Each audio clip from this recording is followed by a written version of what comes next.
जय श्री कृष्णा। आज हम गीता के अध्याय 10 विभूति योग को कंटिन्यू करेंगे। इस अध्याय में श्री कृष्ण अर्जुन को परम रहस्य दोबारा सुना रहे हैं। पर दोबारा क्यों? जब आप श्री कृष्ण की शरण में आ जाते हैं तो फिर आप उनकी रिस्पॉन्सिबिलिटी हो जाते हैं। जब तक अर्जुन को ये परम रहस्य समझ नहीं आएगा तब तक प्रभु ज्ञान देते रहेंगे।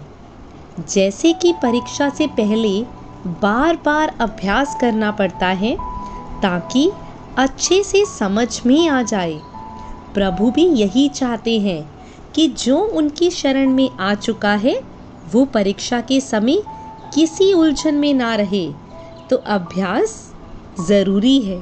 त्वमेव माता च पिता त्वमेव बन्धुश्च सखा त्वमेव विद्या द्रविणं त्वमेव सर्वं मम देवदेव। ॐ श्री परमात्मने नमः। कथं विद्यामहं योगिन् सत्त्वसदा परिचिन्तया केषु केषु च भावेषु चिन्तयोऽसि भगवन्मया। अर्थात अर्जुन अपने सवाल को बढ़ाते हुए पूछ रहे हैं कि वो किस प्रकार निरंतर चिंतन करते हुए कृष्ण को जाने और किन भावों से श्री कृष्ण उसके द्वारा चिंतन करने योग्य हैं। कैसे वो निरंतर कृष्ण का चिंतन करे और वो कौन से भाव हैं जो कृष्ण का चिंतन करने योग्य है। यहाँ अर्जुन की जिज्ञासा ये सिखाती है कि जब तक ज्ञान पूरा ना मिल जाए हमें रुकना नहीं चाहिए। इसी तरह की तन्मयता, लगनता आपको अपने क्षेत्र में बेस्ट बनाती है। अर्जुन कृष्ण की योग शक्ति विभूति के बारे में विस्तार से जानना चाहते हैं। श्री भगवान उवाच हन्त ते कथयिष्यामि दिव्ययात्मविभूतया प्रधान्यत्य कुरुश्रेष्ठ नास्तायन्तो विस्तारस्य मे। अर्थात अर्जुन कृष्ण का विस्तार, उनकी सीमा जानना चाहते हैं। श्री कृष्ण कहते हैं तू मेरी विशेषता के बारे में सुन, क्योंकि मेरे विस्तार का तो कोई अंत ही नहीं है। जो अनादि और अनंत है, यानी जिसका कोई आरंभ ही नहीं है, क्या उसकी सीमा हम या अर्जुन जान सकते हैं? नहीं, लेकिन ज़रूरी है कृष्ण के स्वरूप को समझना। वही श्री कृष्ण अर्जुन को समझा रहे हैं। श्री कृष्ण कहते हैं, हे अर्जुन, मैं सब भूतों के हृदय में स्थित सबकी आत्मा तथा संपूर्ण भूतों का आदि, अंत और मध्य भी मैं ही हूँ। अदिति ऋषि कश्यप की पत्नी थी, जिनके 12 पुत्र थे, जिन्हें देवता भी कहा जाता है। श्री कृष्ण कहते हैं अदिति के 12 पुत्रों में वो विष्णु हैं। जितनी भी ज्योति है उनमें श्री कृष्ण किरणों वाले सूर्य हैं। कृष्ण वायु देवताओं का तेज है और नक्षत्रों के अधिपति चंद्रमा भी कृष्ण है। यहाँ पर कृष्ण अपने विराट स्वरूप को समझा रहे हैं। कृष्ण अपने को वेदों में सामदेव बताते हैं। जितने भी देव हैं उनमें वो इंद्र हैं। हमारी 5 इंद्रियों में श्री कृष्ण मन है। मन को जीत लेने पर इंद्रियों को वश में करना मुश्किल नहीं होता। इसीलिए कृष्ण हमेशा मन पर विजय पाने की बात करते हैं। ऋग्वेद में रुद्रों को बलवानों में सबसे बलवान कहा गया है। ऐसे एकादश रुद्र होते हैं। कृष्ण कहते हैं, मैं एकादश रुद्रों में शंकर हूँ। पुरोहितों में मुखिया बृहस्पति मुझको ही जान। श्री कृष्ण कहते हैं, हे पार्थ, मैं सेनापतियों में सकंद और जलाशयों में समुद्र हूँ। 7 महर्षियों में एक थे ऋषि भृगु। कृष्ण कहते हैं कि महर्षियों में वो भृगु हैं।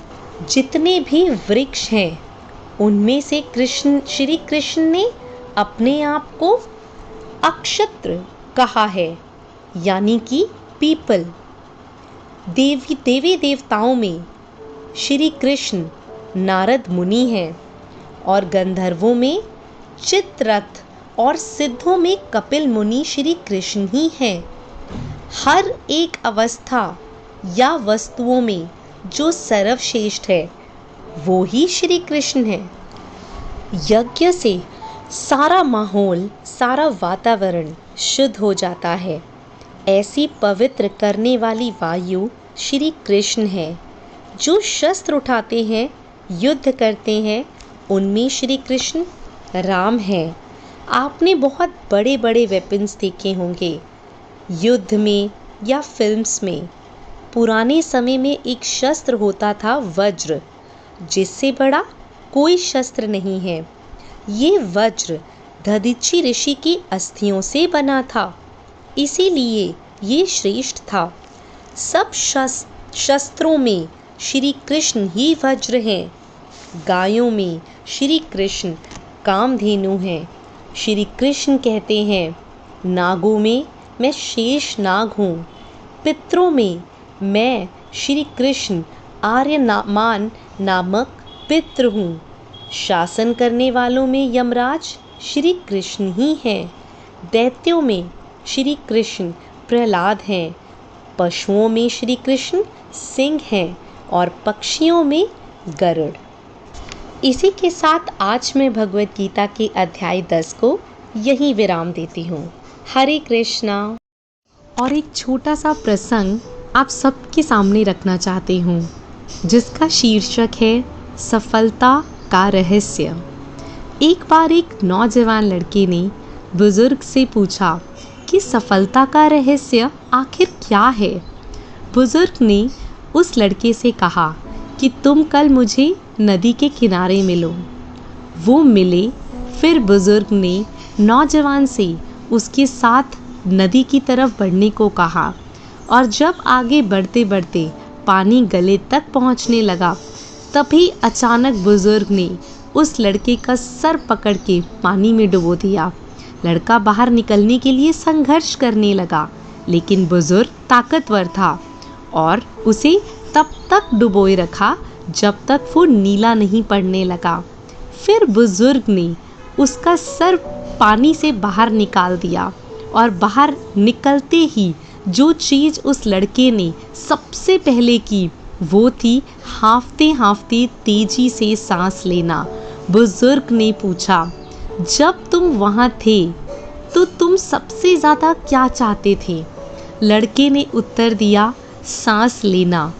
बुजुर्ग ने कहा, यही सफलता का रहस्य है। जब तुम सफलता को उतनी ही बुरी तरह से चाहोगे जितना कि तुम सांस लेना चाहते थे, तो वो तुम्हें मिल जाएगी। इसके अलावा और कोई रहस्य नहीं है।